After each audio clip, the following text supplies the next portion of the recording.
number one question that we get asked is, why won't my injector pull chemistry? Yeah, that is the biggest one that we deal with on a regular basis. Okay. There's many different things that kind of play into it.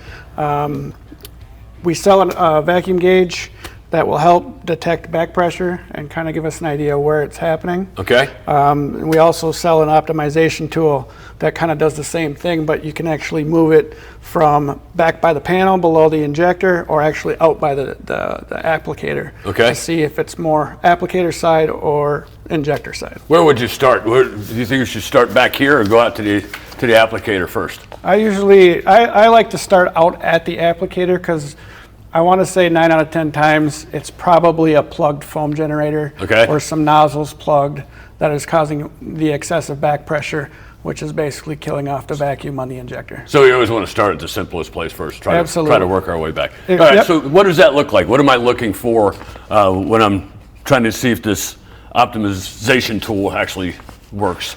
So basically, like if we started it out at the applicator, we'd install this in line. Before it comes out of the foam generator, we'd go back to the MCC, we'd flip on that function, and then as it's going through, we want to detect between 3 and 4. Anywhere between 3 and 4 is kind of the sweet spot. Okay. But you should have vacuum between 1 and 6 here on this gauge. Anything over excessive back pressure, more than 66 PSI, and anything between 0 and 1, it's just not enough back pressure to help pull it.